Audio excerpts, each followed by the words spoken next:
সাবাস বাংলাদেশ! ঈদের আনন্দে টাইগারদের খেলা দেখে দারুণ আনন্দ উপভোগ করেছে ভক্তরা। নেপালের বিপক্ষে টাইগারদের প্রথম ইনিংস দেখলে মনে হয়েছে আজকে ঈদের আনন্দটাই মাটির হয়ে যাবে। কিন্তু নেপালের পরে ইনিংস দেখে আবার আনন্দ ফিরে আসলো। দর্শক, আজকে দুর্দান্ত খেলেছে টাইগাররা। নেপালের বিপক্ষে বিশাল ব্যবধানে জয় তুলে নিয়েছে বাংলাদেশ।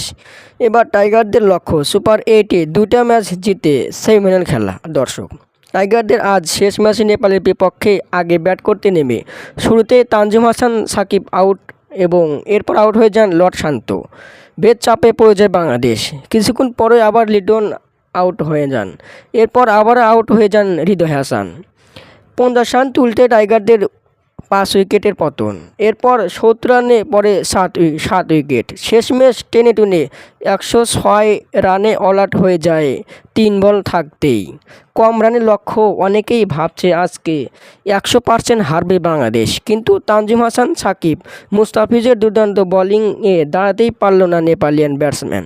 মাত্র 85 রানে অল আউট হয়ে যায় তারা। দর্শক, বাংলাদেশের আজকে খেলা কেমন লাগলো আপনাদের কাছে? কমেন্টের মাধ্যমে জানিয়ে দিন।